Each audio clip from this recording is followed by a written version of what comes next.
Good morning, everyone. Welcome back to another day, a sunny day. A little bit chilly, but we are out again, the extension. And you might notice behind me, we got some steels up. So on Friday, we got these steels up. It was Friday. Didn't film, didn't have my tripod adapter, and so I couldn't film. But also, we had to focus on what we were doing. So I'm gonna show you and talk you through what we did anyway. And today we're doing a bit of brickwork today. We finished tightening up some of the bolts on this as well, and also we started some roof work, which you can see above. So I'll show you some of that as well. Right, so we're gonna start. Let's start with the Flitch beams. Why don't we? Kenneth is tightening up these bolts on this one right now. Our battery on our gun is dead, and I forgot my charger at home in the garage, so I don't normally take that out with me. So unfortunately, the last few he's gonna have to do by hand the old school way. Well, there we go. These are all our bolts here, 300mm centers. So what we've got, is you can see here, is there's a steel plate in between the two beams. You've got to bolt this one up as well. And then, as you can see from above here, this is what it looks like. Okay, this is what we call a Flitch beam. It's a reinforced timber beam. It just gives it extra strength, prevention from sagging, so you can take a lot more weight. This is obviously calculated by an engineer. So this is what was designed. It was actually an 8mm plate was designed, and we ended up getting 10mm because it was easier to get 10mm. So it's actually stronger than what was specified.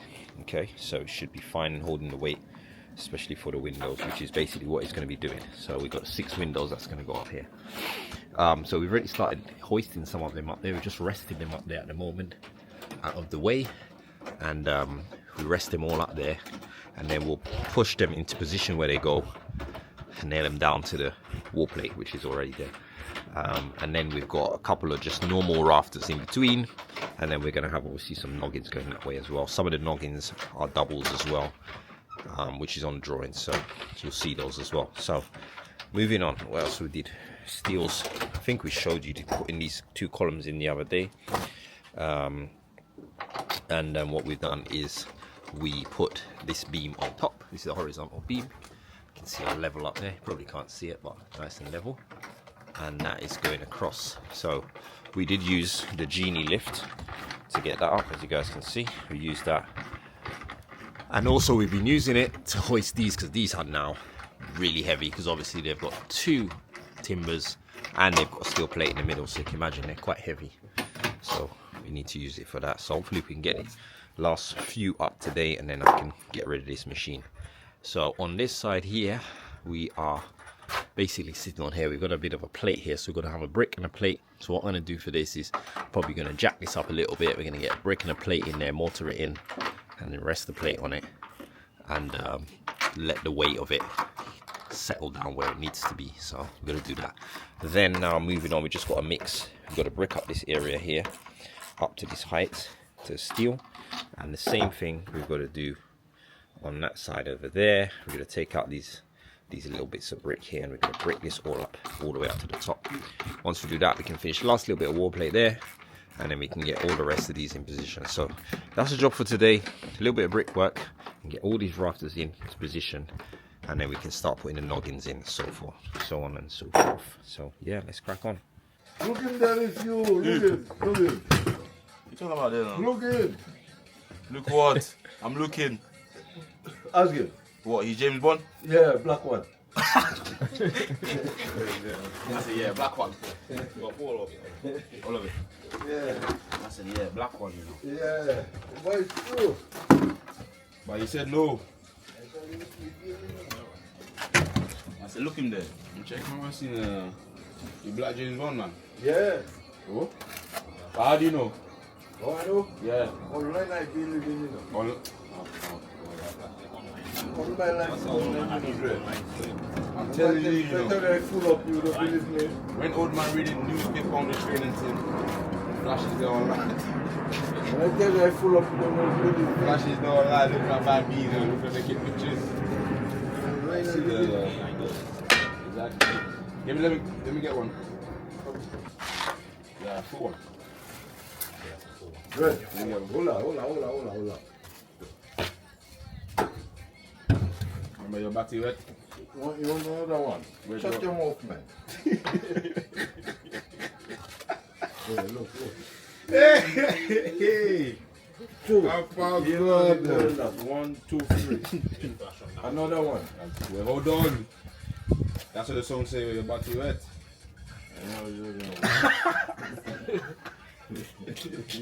He's a crazy guy, you know. Good at flash. That's it. Shut up. I tell you, I don't know what you're talking about.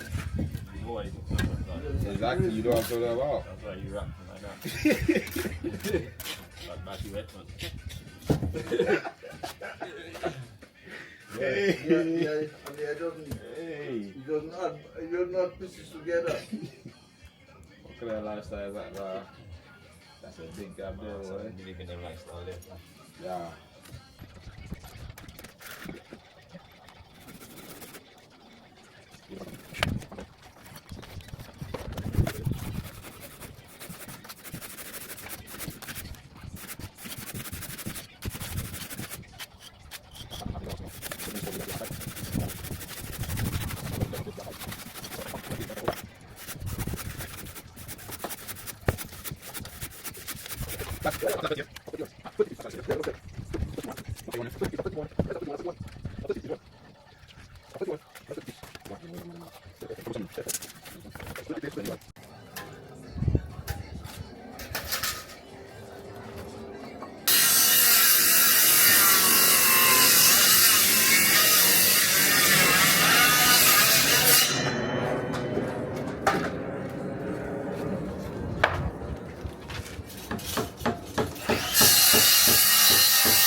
Hi guys, quick update. So we are back from lunch and we've been working. Let me show you guys the update on the progress so far.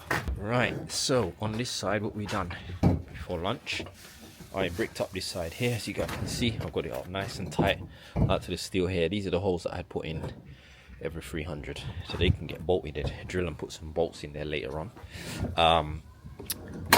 We haven't finished tightening up those bolts at the moment. As I said, my battery died but on my drill, but we've got it all nice and level where we want it. It's ready to just tighten up. So that's that side. On there we have finished this side up here, but I've left that little gap to put a bit of brick because I want to inspect in case you wanted to see that little steel plate that we've got underneath the steel. To be honest, this is hardly carrying any weight because it is cantilevering off here, so most of the weight is sitting here and that end is literally just being supported on there. So we put the steel plate in there, 10mm plate under that. We've also done the last bit of wall plate. As you can see, we need to get some more straps, so we can put one more strap here. Generally you put your straps 50 centimeters maximum from the edge, so we've got one more to put there. And the same thing on this side over there. If I can show you. Sorry, there's a lot of stuff in the way at the moment, trying to get this machine out there today. So just done that last wall plate there, and I've done that wall.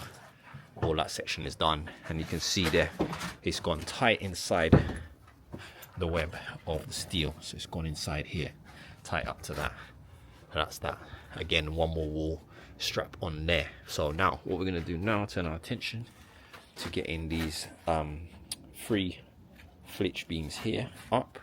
We've already marked where they've got to go. We're going to start from here, 1, 2, 3, and then we've already got these 3 up there. We'll move these in position, we'll nail those down, and then we can start putting the intermediate rafters that go in between, and then we can obviously start doing our noggins and so on.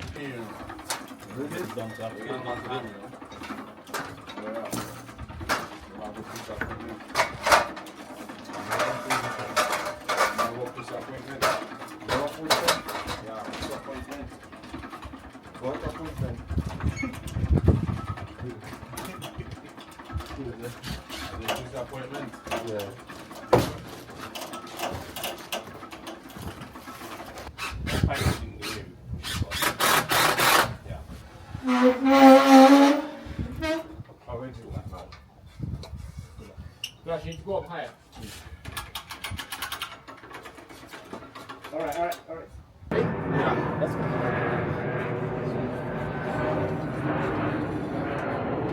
Yeah.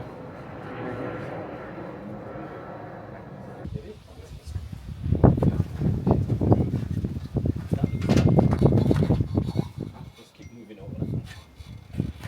Okay, hold on, move. Oh, you got it?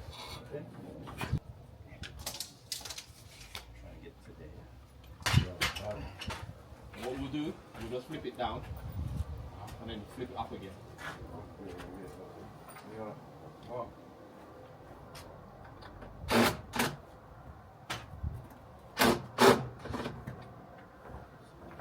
Watch me. We're flipping it. Yeah. Flip it down. Stand it up again. Almost there. Can you see your marking 18? You might have to pull that light, that light man. Come on, you know. Which line? This? The light. The light. What tree? Ken. The light. The light. Oh. Alright. Slowly. Yeah. Yeah, hammer there, Flash. Are you on the edge of your thing, Ken? On the edge of the rock? Need to go more to you, innit? Nah, I'm good. Is it good? Yeah. Okay, I won't be hanging over there.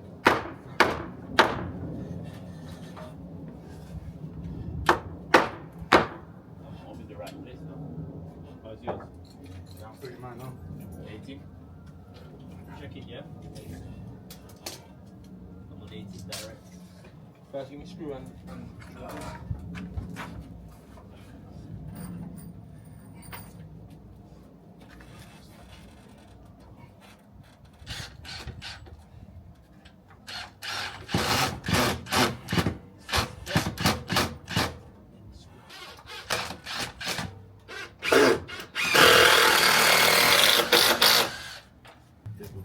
Yes, sir. Alright, yeah, tomorrow.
Hi guys, we are done for today. The guys have left. I stayed, as you saw me doing the last few little bits. I just wanted to get all the rafters up, also so I could see what we're missing. I think we're a bit short, pretty much. I think we're short of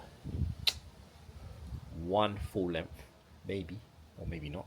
I think we're short of one full length, and then all the rest will be noggins. So I'm just going to measure how many lengths I need to get all my noggins out of it. So probably another 4 lengths. I think we had 20 lengths in here. So obviously the Flitch beams themselves took 1, 2, 3, 4, 5, 6 beams, you know, and the other 14 were used individually. So I'm going to show you what we did. I'm also going to explain a couple of things that we've got to do as well. Alright guys, so here is our space. You can see we've got a roof now, almost. We've got a pergola, and also we can place a nice little clean out as well. We still left these areas uncovered because we haven't got to do the drains yet. That'll be coming soon.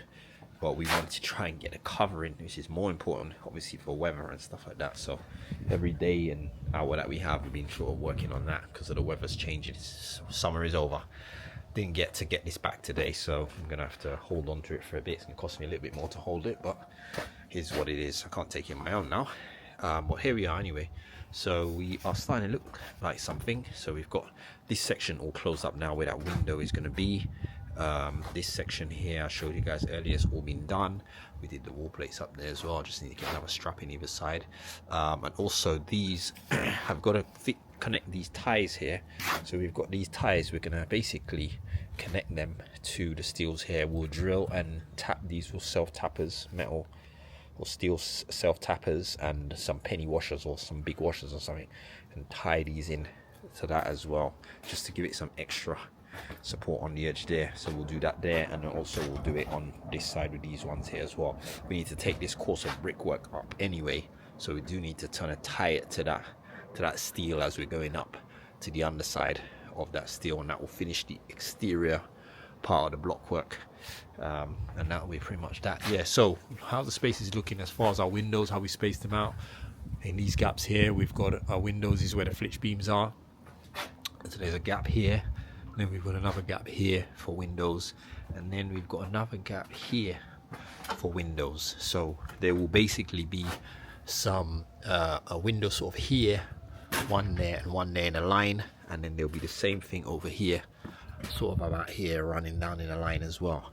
Now one of these windows is actually going to be separate from the kitchen communal area, should we say. You'll see it once you see the layout, but there's going to be a bedroom down here. Which is basically going to essentially form where the existing kitchen is. So it's going to be sort of, this part's going to be sort of like a bedroom, and then when we knock through, that bedroom is going to extend slightly into here, not a lot, but slightly into here, and it's going to come just to the right of this beam here. So there'll be a partition here, and then obviously this roof window here will be a roof window for that bedroom to give it a natural light basically, and it'll be electric opening as well. So that will be that window there. I think there's only one other opening, one in the kitchen, all the rest are going to be fixed. They're more just so for light. So for me, plenty light in here, more than I probably would have put in, but because we've got a big bifold and we got a window here as well, so you know, ample light should be coming in here. But yeah, this is pretty much we are. So next is finish off the rest of all the joists. We need to build the detail where we're going to overhang here for the roof and guttering and all that, ladder system here. Finish all the noggins in, and then we can start doing like boarding it and all that stuff. So I've got to speak to building control about the roof and insulation, because the plans as far as the heights that are allowed and stuff is making it very tight for a warm roof. So I need to confirm a couple of things with him, and then we'll decide which way we're moving forward with that. I don't want to lose height on the ceiling inside, but also I'm limited to the height on the outside, so we've got to look at some products. I did look at some insulation products that give me the required U value and try to get the insulation as thin as possible, but the thing is they're very expensive. I mean, we're talking £200 one sheet, so it's, you know, looking into the best way we can do it and the most affordable as well, if that makes sense, you know. So that will be soon with insulation, and then we can get this all boarded up and covered, fiberglass and all that stuff, and we can get a covering on this. Then we'll be waiting for well, we can size up the window and the door now and get those on order, so we can get this place closed up before the winter. And then we're inside. Once we've done that and we've closed that up, then we turn our attention to the back wall of the house, which we have to get some steels made for, and we've got a frame to go in, and we need to break the back of the house out, build that, knock it all through, and then we'll be inside. Okay, so that's pretty much the plan moving forward. So yeah, once we've done all that, we are going to get the drainage done first before I call building control. Try to bring him in for, like, if you can deal with two things at one time rather than just sort of come for that. So we want to try and do that, and then when he comes in to look at the drains and the steels, we can talk about the insulation and just agree with him how we're going to move for that. So people always ask about insulation what's the thickness that you should use, etc. What's the correct thickness? It's not really about the thickness, it's more to do with the U value, as in how efficient the insulation is. So depending on the brand, the product, you can get a more efficient insulation. So you can get an insulation that will meet a certain criteria at a certain thickness. Another brand may meet that same value at a lower thickness, or may need more of it to meet that value. Usually what we'll find, the price will be a big indicator of that. So a lot of the manufacturers, their websites give you calculations that you can calculate the U values for instance, for ceiling, I think at the moment regs is a 0.15 is what you're looking for on a U value, and that's a minimum requirement.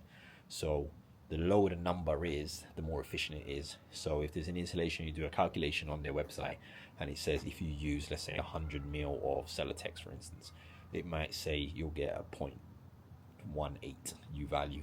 It won't be enough. You might need to go for like a 150 mil or 120 mil, 170 mil, whatever. You want to meet at least the 0.15. And because building control may ask for that, and if you can at least show the calculations, then usually they're fine with it. If you've got the calculations from a manufacturer's website, or the manufacturer can send you the calculations if you ask them nicely by email or something like that. But generally speaking, that's how it works. So we're looking for a product that we can get within whatever space that I've got left to work with. Ideally, I'd like to do a warm roof. If there's enough space to get it in, then that's what we'll do. If there isn't, then it has to be a cold roof. It's because it's more, for me, it's more important that we stay within our planning guidelines, especially when you know, if you've got a neighbor that's already been problematic and stuff. So the last thing you want to do is start going outside of the scope of what you've been allowed to do as far as your planning permission. You know, last thing you want, you're too high, you're too wide, you're too this, you need to move it, take it down, and all that stuff. I'm not really about getting into all of that. So yeah, we'll see if we can manage a warm roof. If not, it's gonna have to be a cold roof, and it might mean we might lose 50 mil off the ceiling, possibly, from what I'm thinking in my head, or we might not need it. We might not lose anything, but we'll see once I've sat down and done the calculation properly. But yeah, guys, that's it. I'm rambling. I'm really tired. I want to get out of here. But we are off. I'm off, and we shall see you guys on the next video. Hope you enjoyed this one. If you did, please like, comment, share, subscribe. I'll see you soon. Take care. Thanks for watching.